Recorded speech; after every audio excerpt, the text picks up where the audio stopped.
My name is Madeline Griffin. I'm 34 years old. And 3 days before Christmas, my father tried to turn me back into a waitress. It was December 23rd. I was reviewing final structural adjustments for a $4 million sustainable tower project when my phone lit up. Dad. I stared at the screen longer than I should have. I already knew the tone before I answered. Hello? No greeting. Cancel your plans. Christmas Eve, 4 o'clock sharp. His voice hadn't changed in 34 years. Clipped, commanding, allergic to warmth. What's going on? I asked calmly. 35 VIP guests.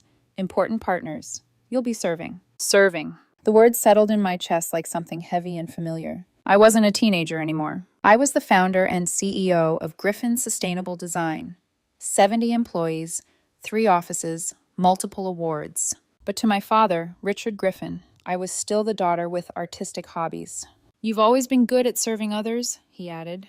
That gentle personality of yours. I looked at the blueprint in front of me. Solar grid mapping, wind flow analysis, the future. I can't make it, I said. Silence. I have a meeting in Seattle. He laughed, low and dismissive. What meeting? More sketching? These are real business leaders, Madeline, not your environmental fantasies. My jaw tightened. Horizon Group, I said evenly. I'm signing a contract. He didn't respond immediately. Then came the threat. If you don't show up, don't bother coming home again. Ethan understands loyalty. You never did. Ethan, my younger brother, the golden child, real estate prodigy, the son he always wanted. I stood by the window overlooking Manhattan, snow-dusted rooftops below. For 6 years, I had built my company quietly. No family money, no Griffin name leverage. For 6 years, they believed I was still freelancing. And for the first time in my life, I hung up. No apology, no guilt, just choice. An hour later, my phone buzzed again. Ethan, you know Jonathan Hale is coming, right? Dad's counting on you. This is huge. Jonathan Hale, CEO of Horizon Group. The man I was meeting in Seattle to sign that $4 million contract. My stomach dropped. If I showed up in a black and white server uniform and then met him the next morning as CEO, humiliation didn't even begin to describe it. I remembered past Christmases, balancing trays while Dad introduced Ethan as my real successor. I had smiled politely. Invisible. Not this year. At 7 p.m. on Christmas Eve, I was in a Seattle hotel room. Ethan's messages flooded in. Where are you? Dad's furious. No drinks are being served. This is a disaster. I pictured the scene clearly. Crystal glasses, luxury suits, chaos. At 8 p.m., Dad had to order pizza on Waterford plates. Jonathan looks annoyed. I almost laughed. Almost. At 9:15. Jonathan left early. You ruined everything. Then the final message. Mom's crying. Dad says you're no longer part of the family. I stared at the photo Ethan sent. Domino's pizza on imported crystal. A perfect metaphor. They built appearances. I built substance. And tomorrow I would prove it. Christmas morning. The flight to Seattle was nearly empty. A flight attendant smiled gently. Flying alone on Christmas? Yes, I said. Important meeting. She nodded as if she understood more than I said. As the plane rose above the clouds, I felt something lift inside me too. For once, I wasn't choosing obedience. I was choosing myself. 6 years ago, in our Boston dining room, I had announced, I'm leaving Paramount Architects. Dad laughed. You'll crawl back in 6 months. Mom said nothing. Ethan smirked. Sustainable architecture, Dad called it a phase. He offered me a job in his real estate firm instead. I refused. That night, Mom followed me outside and slipped me a check. $50,000, her life savings. Don't tell your father, she whispered. That was the only support I had. And I built everything from there. When I walked into Horizon's boardroom on Christmas Day, I wasn't a daughter. I wasn't a server. I was Madeline Griffin, CEO. Jonathan Hale extended his hand. Madeline, I appreciate you flying out today. We discussed design, sustainability metrics, structural innovation. No one questioned my authority. No one dismissed my vision. When I finished presenting, silence filled the room. Then Jonathan smiled. This is exactly what we need. The contract slid across the table. My pen hovered for 1 second. Then I signed. $4 million. Proof. Not to my father. To myself. As applause faded, Jonathan chuckled. You wouldn't believe the Christmas party I attended in Boston last night. Total disaster. My heart skipped. Oh? Host kept apologizing for his irresponsible daughter who didn't show up to serve. The room seemed to tilt. He continued casually. Name was Griffin, I think. Time froze. Because at that exact moment, Jonathan's assistant walked in holding an iPad. Sir, you might want to see this LinkedIn post. On the screen was my father, complaining publicly. with family photos visible behind him. Photos of me. Jonathan looked from the screen to my face. Back to the screen. Back to me. Griffin? He asked slowly. Richard Griffin is your father? The silence felt electric. This was the moment. I inhaled. Yes. And everything was about to change. Jonathan kept staring at me like I'd just confessed I was two different people. The boardroom was still. Glass walls. Gray Seattle sky beyond them. The contract on the table like a fresh wound. Richard Griffin, the man from last night, Jonathan said carefully, is your father. Yes, I repeated. A beat of silence. Then Jonathan let out a breath that sounded almost like disbelief disguised as a laugh. The host spent half the evening apologizing for you, he said. Told me his daughter was unreliable. Said you couldn't do anything worthwhile. My face burned, not from shame, but from something colder. Anger that had waited 6 years without ever fully leaving. Jonathan's assistant shifted awkwardly by the door, still holding the iPad like it was radioactive. On the screen, my father's LinkedIn post was pulled up in full. A long paragraph about entitlement, disrespect, kids who refuse to work, and the humiliation of being embarrassed in front of real business leaders. And behind his smug smile in the photo, a wall of family pictures. Pictures that proved the one thing he had tried to erase. I belonged to him. Jonathan's eyes narrowed as he read. Then he looked back at me. But they don't know, he said, voice lower now. They don't know you're the CEO of the company I just signed with. I swallowed. No. The word came out simple, but it carried 6 years of choices behind it. Jonathan shook his head slowly, like he was trying to reassemble reality. Why? That question, so innocent, hit me harder than my father's cruelty ever did. Because Jonathan wasn't mocking me. He was genuinely confused, like he couldn't imagine a family refusing to see what was right in front of them. I didn't answer right away. I stared at the ink on the contract. Then I said, because every time I tried to be seen, my father turned it into a joke. Jonathan set the iPad down carefully, like setting down a weapon. His expression softened just slightly. Tell me, he said. And without meaning to, I did. 6 years earlier, I had stood in the Griffin dining room with my resignation letter folded in my hands like a confession. Dad sat at the head of the table, whiskey glass in one hand, power in the other. Mom sat beside him, shoulders tight, eyes lowered. Ethan leaned back in his chair like he was waiting for the entertainment to begin. I'm leaving Paramount, I said. I'm starting my own firm. Dad's laugh came sharp and immediate. You, he said, on your own? He didn't even ask what kind of firm. He didn't care. Paramount Architects was one of the best in the country. Leaving it, to him, was insanity, and worse, disobedience. What exactly are you starting? Ethan asked, already smiling. A sustainable architecture firm, I said. Green buildings, energy systems, low-impact design. Dad cut me off with a wave like he was brushing away smoke. That's trendy nonsense. That's not architecture. That's a phase. A phase. Like my dreams were something I'd grow out of. Mom's fork clinked against her plate. A tiny sound, but I heard it like a scream. I turned to her, searching her face for a single word of support. She didn't look up. She never looked up when he was angry. Dad leaned forward. I can get you a position at Griffin Real Estate, he said. A real job. You'll learn how to make real money instead of drawing pretty little fantasies. My fingers clenched around the letter. I'm not asking for permission, I said, voice shaking despite myself. I'm telling you what I'm doing. For the first time that night, Dad's smile disappeared. His face turned red, not with concern, never concern, with insult. Then don't come back when you fail, he said. Don't come crying to me when you realize the world doesn't reward stubborn girls. Stubborn girls. Not visionary, not brave, not ambitious. Just stubborn. I stood there for a moment longer than I should have, because some part of me still hoped he'd soften. He didn't. So I left. And behind me, I heard Ethan laugh. 6 months, he called after me. Maybe 3? Outside, cold air slapped my cheeks. I was halfway to my car when I heard footsteps. Mom. Her coat wasn't even fully buttoned. Her hair was messy, like she'd run out without thinking. She grabbed my arm. Madeline, she whispered, eyes glossy. Don't give up. Then she pushed something into my hand. A check. $50,000. My throat tightened. Mom! Don't tell your father, she said quickly, voice trembling. He'll take it back. He'll punish us both. She smiled through tears, and it was the saddest smile I'd ever seen. I always knew you were meant for more than their approval, she whispered. Please, prove it. That night, I drove away with my father's words like poison in my ear, and my mother's check like a heartbeat in my pocket. Back in the present, Jonathan was still watching me. I didn't realize my hands were shaking until I noticed my fingers gripping the chair arm. So you kept it all secret, Jonathan said slowly, because you didn't want your success turned into something he could control.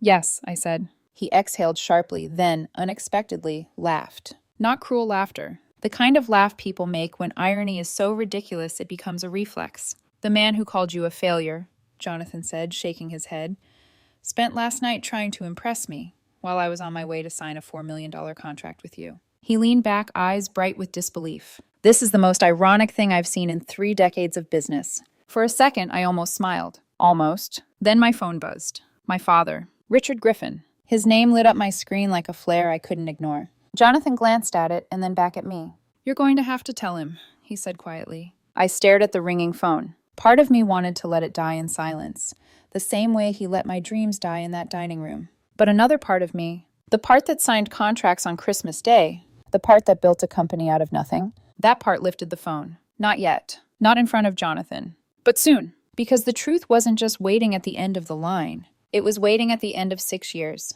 That night, back in my hotel room, Seattle lights glittering through the window like cold diamonds, I sat in the armchair and stared at my phone. My father had called 12 times. Ethan had texted, "Answer him. You're destroying the family." Mom had left one voicemail. Her voice was soft, strained, trying to be strong. "Madeline, please call your father. He's not himself right now." I closed my eyes. Even in her fear, she was still protecting him. Always protecting him. I opened LinkedIn again. My father's post was already spreading. Comments, shares, people agreeing, praising him for discipline and strong values.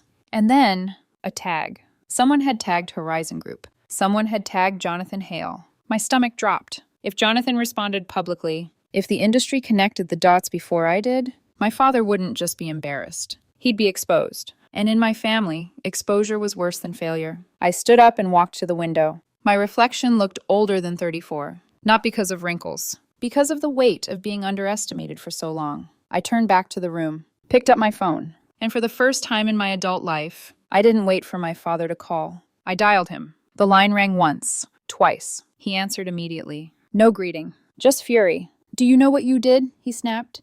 "You humiliated this family. You humiliated me." I held the phone away from my ear for 1 second, inhaled, then brought it back. My voice came out calm, cold, clear. "Dad," I said, "I just signed a $4 million contract with Horizon Group." Silence. Then his laugh, sharp and mocking. "Liar," he spat. "Jonathan Hale was at my party last night. You couldn't have met him in Seattle." I watched my own breath fog the glass.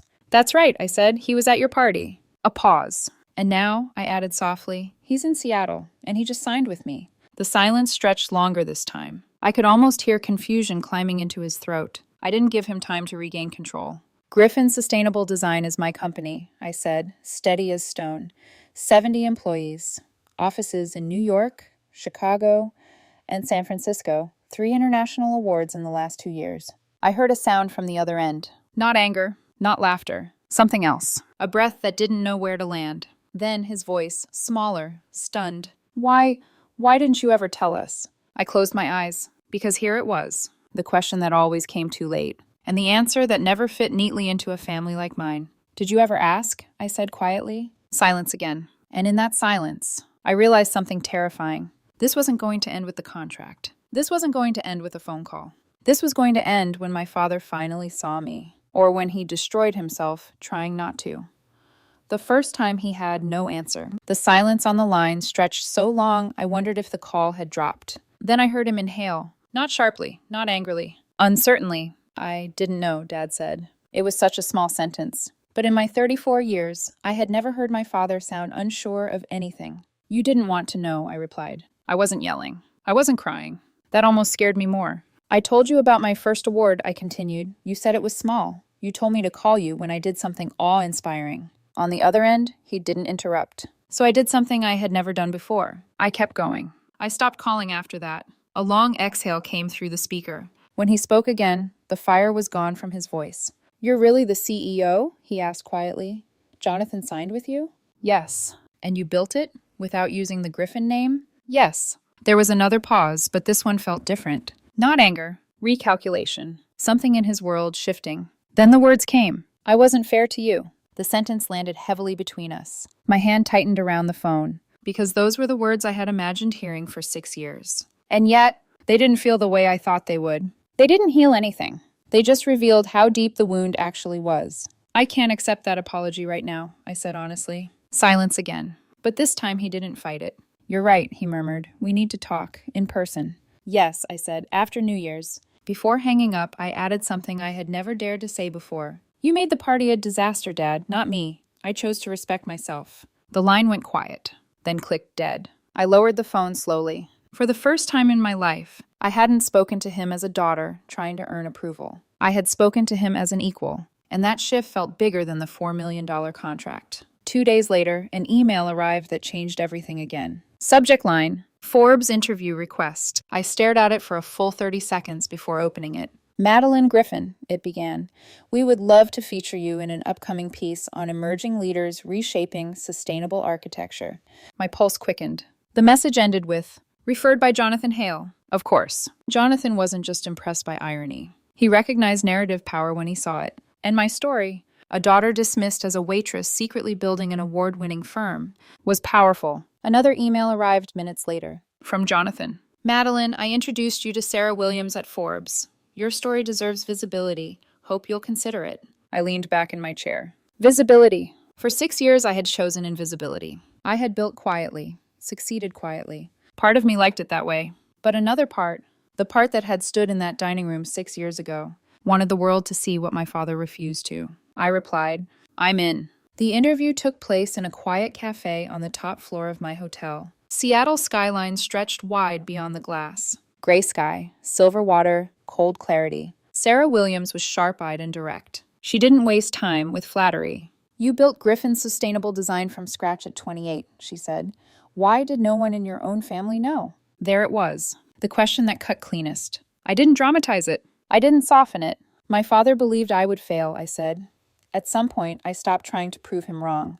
I focused on proving myself right. Sarah paused her pen. And now they know. Yes. In quite a dramatic way. I almost smiled. Yes. She tilted her head slightly. Did you want them to find out like this? I considered the question honestly. No, I said, but I needed them to find out. That difference mattered. The article went live a week later. The headline was bold, unapologetic. From party server to sustainable CEO, the quiet rise of Madeline Griffin. I read it once, then twice. Sarah had written it with precision. 70 employees, 3 offices, international awards, the Horizon Group contract, and one carefully worded paragraph about a Christmas party where a daughter refused to serve and instead signed a multi-million-dollar deal with the very guest her father was trying to impress. The article never named Richard Griffin directly, but industry insiders didn't need it spelled out. Jonathan shared the article on LinkedIn within minutes. Proud to partner with real talent, Madeline Griffin represents the future of architecture. The comments exploded. Investors, developers, architects, congratulating, applauding, tagging. My phone began vibrating nonstop. Texts from numbers I hadn't heard from in years. Former classmates, old colleagues, even Ethan. Call me. I didn't. Instead, I waited, because I knew something else was happening behind the scenes. My father's real estate firm thrived on reputation, control, image. And right now, his image was being quietly dismantled. Not by scandal, but by truth. The call came that evening. Not from Dad. From Mom. Her voice was shaky but excited. Madeline. Everyone's talking about the article. I could hear the TV murmuring in the background. Your father read it 3 times, she added. And? I asked softly. He hasn't said much. That meant everything. For a man who always had something to say. Silence was impact. 3 days later, I made a decision. If this story was going to reshape our family, it wouldn't happen through headlines. It would happen face to face. I booked a private room at 5-star restaurant in Boston, one of the most exclusive dining spots in the city. Panoramic skyline view, white glove service, crystal glassware, the kind of place my father used to boast about attending. This time, I was hosting. I texted, dinner, Saturday, 7 p.m., my invitation. Dad responded only with, we'll be there. Saturday night, I stood near the window inside the private dining room. Boston lights glittered below. For a moment, I remembered another Christmas Eve, standing in a kitchen doorway wearing a server uniform. Invisible. Disposable. Tonight, I wore a tailored black suit. No uniform. No apology. The door opened. Mom entered first. Her eyes immediately filled with tears when she saw me. Then Ethan, his expression tight, calculating. And finally, my father, Richard Griffin. He looked older than I remembered. Not physically weaker, just less certain. He approached me slowly, extended his hand. then hesitated, and did something that stunned me. He pulled me into an awkward hug. It wasn't natural. It wasn't practiced. It was unfamiliar. I read the article, he said quietly. I stepped back and met his eyes. And? I asked. His jaw tightened slightly, then relaxed. I underestimated you. The words were simple, but they weren't defensive. They weren't sarcastic. They were heavy, real. Ethan cleared his throat. You could have told us, he muttered. We could have helped. I looked at him calmly. I didn't need help, I said. I needed respect. The table fell silent. The server poured wine. And for the first time in my life, I wasn't sitting at that table as the least powerful person in the room. I was the one who had chosen the restaurant, the one who had signed the contract, the one who had set the boundary. Dad looked around the room slowly, then back at me. You invited us here, he said. Why? Because this was the real turning point. Not the article, not the contract, not the phone call. This. I didn't refuse to serve at your party to humiliate you, I said calmly. I refused because I am not your server. The words hung between us like something fragile. And if we're going to have a relationship, I continued, it won't be built on obedience. My father didn't argue. He didn't raise his voice. He simply nodded once, slowly. And for the first time, I saw not a man losing control, but a man realizing he already had. The night I sat at the head of the table, dinner lasted 3 hours. 3 hours of careful words and long silences. The kind of silences that weren't empty. They were crowded, with pride, with regret, with everything unsaid for 6 years. Dad barely touched his wine. Ethan spoke too quickly, filling gaps like he always did when he felt overshadowed. Mom watched me the entire time like she was trying to memorize this version of her daughter. Halfway through the main course, Dad finally said what he'd clearly been rehearsing. My company is losing a partnership because of this, he admitted. Not defensive, just factual. Jonathan pulled out, he added. I didn't look surprised. Because of your post, I said calmly. He nodded once. I was angry. You were embarrassed, I corrected gently. That landed. He didn't deny it. Ethan leaned forward. You could have handled this privately, Maddie. Forbes didn't need to be involved. I met his eyes. I didn't call Forbes. That detail changed the temperature at the table. Dad looked up sharply. Then who? Jonathan. Silence again. He believed the story deserved to be told, I added. And did you? Dad asked. This was the question beneath all the others. Did I want to expose him? Did I want revenge? Did I want to watch him lose face the way I had so many times? I answered honestly. I wanted to stop hiding. That was the difference. I hadn't gone public to destroy him. I had gone public to exist. Mom reached across the table and squeezed my hand. I'm proud of you, she whispered. Dad looked down at our joined hands, then back at me. I treated you like a servant, he said quietly, not like my daughter. There it was, the sentence that finally matched reality. For the first time in my life, I didn't rush to comfort him. I let him sit with it. I won't do that again, he added. It wasn't dramatic. It wasn't loud. But it was the first boundary he acknowledged without resisting. 2 weeks later, I called him. Not to argue. Not to prove anything. To invite him somewhere. There's a nonprofit housing redevelopment project in South Boston, I said. 200 low-income units. Sustainable rebuild. He paused. And I want you to consult. Another silence. Why? He asked carefully. Because you understand zoning laws better than anyone I know, and this project needs someone who knows how to negotiate with the city. It was the first time I had asked him for something professional. Not emotional. Professional. He agreed. The construction site was cold and gray the morning we met there. Old brick buildings, cracked sidewalks, faded murals. Dad stood beside me reviewing the site plans. He didn't interrupt. He didn't dismiss. He asked questions. Real ones. Solar grid placement here? Yes. And community spaces, rooftop gardens, shared kitchens, after-school study rooms. He nodded slowly. We walked through the neighborhood and spoke with residents. An elderly woman told us she'd lived there for 12 years. No one ever asks what we need, she said. Dad surprised me by responding first. What would make this better for you? He asked. She smiled at him like he'd just handed her dignity. Later, as we stepped aside, he said quietly, I never thought about architecture this way. Most people don't, I replied. He glanced at me. I didn't. That mattered. Over the next month, we worked together twice a week. We disagreed. We debated. But not once did he raise his voice. Not once did he mock. He listened. And I realized something uncomfortable. For years, I had assumed he was incapable of change. But maybe he had simply never been forced to see differently. Until now. One afternoon, we were reviewing final design drafts when he said something I will never forget. I looked at you through the lens of who you were at 28, he said. Not who you are now. I looked up from the blueprints. And who am I now? I asked. He held my gaze. A leader.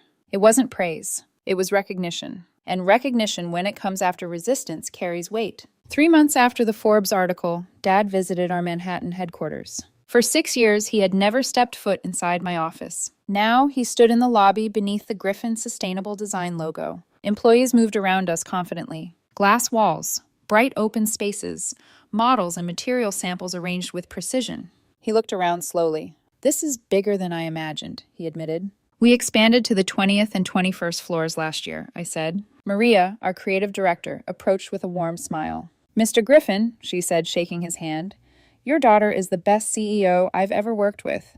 I saw the shift in his expression. Not pride. Perspective. He sat quietly at the back of one of our leadership meetings and watched me guide a team discussion. He saw how I asked for input, how I listened, how I made decisions without dominating the room. Afterward, on the rooftop overlooking Manhattan, he said softly, "I thought power meant control."